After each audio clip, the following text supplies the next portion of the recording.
Greetings.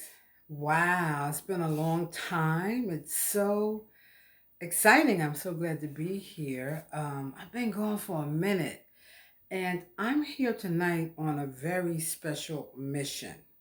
You know, I'm always talking about queendom culture, living like a queen. But tonight, I feel like I have a PSA, public service announcement that I want to make. So, what I want to talk to you about tonight is the census, right? So I got a job, right? I got a job as a census field supervisor. And many of you who know me know I'm the queen of hair jewelry. I've been master pioneer in the natural hair industry. So my business has always been about natural hair, natural beauty, actually about us loving ourselves. And actually, this is a part of loving ourselves and our communities and our people, Black people. So, um, obviously this year has been a year I can't say to remember or to forget. It's just been uh, beyond most of our wildest imaginations, to say the least. And so the pandemic and those of us who are artists and creators, not just us, everybody's had to reinvent themselves actually because everybody lost their job, the world was on timeout. Y'all know the whole story. But um, it's also a time of great revelation. Things are being revealed from the historical, spiritual, personal level. Everything is being revealed. So somehow or another, I auspiciously found myself in this job. I haven't had a job in over 25 years. I haven't worked for nobody but myself. But the job that I have, I actually love. I don't say I love. I enjoy it. I enjoy my work. I'm a people person. So, um, working for the census as a supervisor has me involved with the team and working with people, and I enjoy that. And it's been a long time, so it's very refreshing. But most importantly, is the purpose that I seem to have been assigned to. Um, I know Cardi. I started laughing when I was calling myself doing this little talk with you guys. I'm like, Cardi B done been here. Alicia Keys done been here talking to you about do the census. Get the census. It counts. It works. So now here I am, Queen, talking to you about the census. And I don't know if I could have any more impact than they could. Probably not. But listen, the census is only done every 10 years. The next census that's going to be done is going to be 2030. Just think about that, 2030. Now, a lot of us, black people, black and brown people, are very suspicious of the census. And you know what? It's ridiculous right now because, first of all, um, it's like voting. If you don't vote, you actually are voting de facto. If you don't count, if you're not counted, it's detrimental to the entire community. Do you understand that? Let me tell you, I'm well educated in what the census does. And so, yes, we don't trust the government. Nobody trusts the government. Black people have every right not to trust the government. But we have to use our good sense because what the census does, it determines everything for the next year, 10 years, right? That's where the resources. First of all, let me just say this about Brooklyn. I'm a native Brooklynite. I love Brooklyn. I was born in Kings County Hospital. Brooklyn, do or die right here. I love it. I live in Bed-Stuy too. So I love Brooklyn. Brooklyn has like a census return rate than less than third world countries. That's what Congressman Jumanji came and said earlier in the year. And he was encouraging us.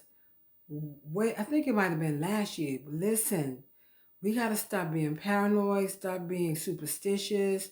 First of all, the people who's like, I don't want the government to have my information. Here's what I have to say. I could just type your name into Google and get any kind of information I want about you. Facebook, Google, whatever. Uh, if I put your name in the first lines that's going to pop up is going to be like, do you want to know about Nakina's background, her history, criminal records? Yeah. So it's 2020. We are so well beyond that. Those days of your information being hidden really is over.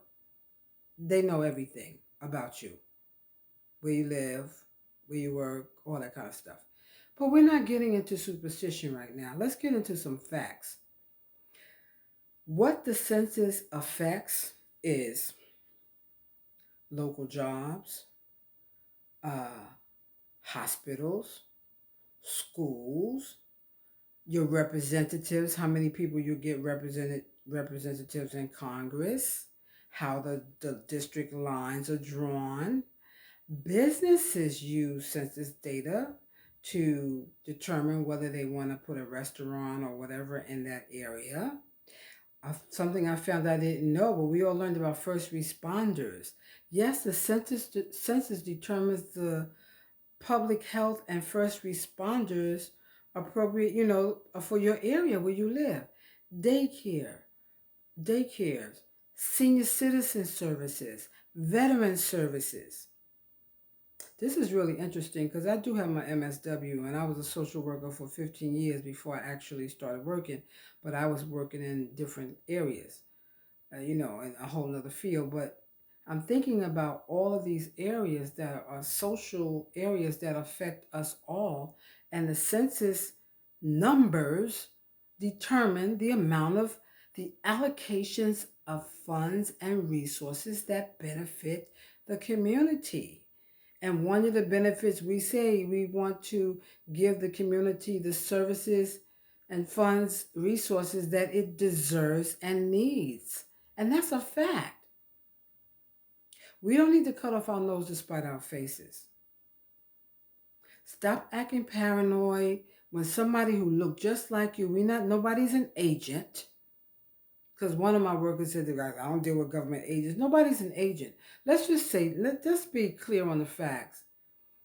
Nobody's taking your information is used only for statistical purposes. It's statistics. I took an oath, sworn as a federal government person for the census. Your information, personally identifiable, certain personal information, it's illegal. You can't share it. There's no name sharing involved. It's numbers. It's statistics. It's a count. So you don't want nobody come, I already did it. Having people lying. So right, okay, so my group, the group that I'm in is called NERF, it's the follow-up unit, non-response. That means that for people who did not do it online, how more convenient could that be? Less than 5 minutes to do it online. Or in the mail, you got a self-addressed envelope sent to your house. All you got to do is take it out, fill it out, and just put it in a box, right? So, for people who didn't do either one of those two things, now here we come. We're the cavalry. We are the last group of mostly us, brothers and sisters, coming around beating on the door saying, hey, do you have a few minutes so we can complete the census? We need to count. When you don't, this is not like the old welfare days, and I did study that in social work where they was counting the man to make sure he wasn't in the house helping the black man, right? But this is how many people. It does not hurt. In fact, every person is another thousands of dollars in your household. When they're not counted, that's when you get less. So I've been wanting to do this all month. I think I did a little quick thing. I was on to work one day on a training. But I wanted to take a moment just to implore you to please. This is black people. This is not a game. We got to get it in now, just like we have to vote. You cannot afford to not vote. You can't. 45th. That's all I got to say. And you certainly should not do a disservice to yourself and your community and then be complaining that we don't have this and we don't have that. This is the way that the stuff gets done. It ain't nothing personal. ICE is not coming after you. I'm sorry. This is not the way the ICE works because there's not even enough information for nobody to really come specifically to your house. This is general statistical information. It's numbers. And we need the numbers because we need a lot of things in our communities. So I'm asking you to use your higher self, your higher knowledge to really understand what's going on. And then cooperate with the people like us that looks like you that's coming out being employed for a temporary job, earning money during this pandemic so that they can feed their families. But also, they're committed. They understand that this is important to our community. So, like I said, schools, transportation, roads, senior citizens, veteran services, first responders, public health, representatives in Congress, um, what businesses are going to be set up, uh, just everything, every resource that you could, daycares, if you got children. So, and here's the catch. You know it has to be important because guess what? The census was supposed to end on October 24th, right? 2 months from now. Tomorrow, starting tomorrow. But guess what?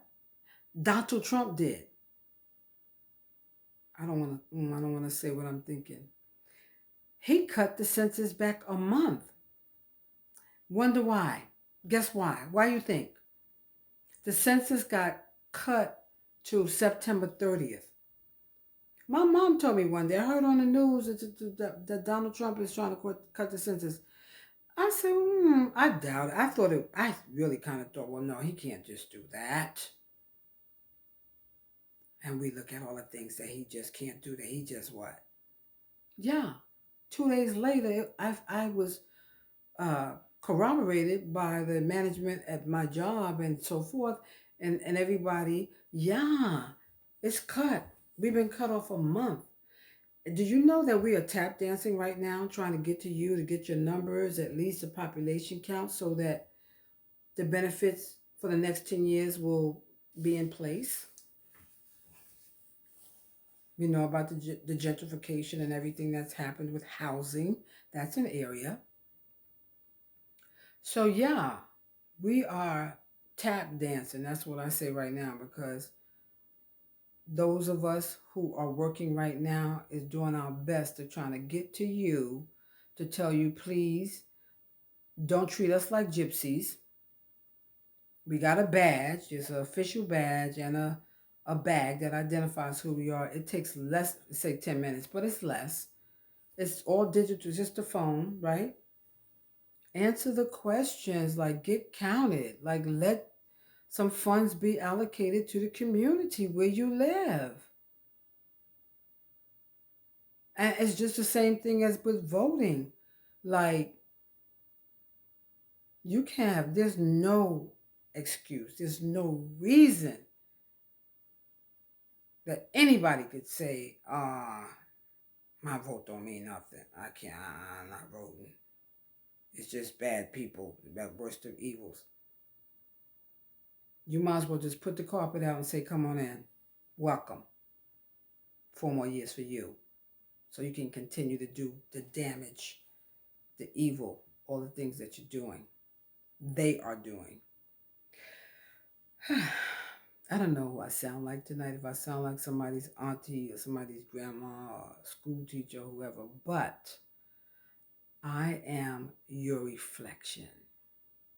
I'm your sister, and I'm speaking to you from a place of love of my people, love of our communities, and I hope a little common sense. This is just common sense, y'all. So we have a month. Tomorrow, September 1st, and we got to go hard this last month because our numbers are pitiful. It's so low. And Brooklyn is one of the biggest cities in the world. And we have like third world number. I don't want to say third world, that's somebody's distinction, but we have very, very low, less than 50%. I'll say that. That doesn't make any sense, especially when we have been predominant in this borough in Brooklyn. So, where my people at? Where my people at? Brooklyn, where you at? Come on in. Let the people, when they knock on your door, answer. Stop being home and acting like you're not home. Stop just brushing them off. Oh, I did it already. I did it already. No, you. I don't want to call you a liar, but no, a lot of people have done it, and but you still could be kind about it. You could be like, okay, I've done it, and you don't have to slam the door in nobody's face. You don't have to be rude and nasty. Just this is for us. I mean, this actual count is to make sure that we count. So, all right. I think I said all I needed to say. I love you guys always. Stay beautiful. And the next time I see you, it will be a Queendom Culture moment. Stay beautiful and stay safe.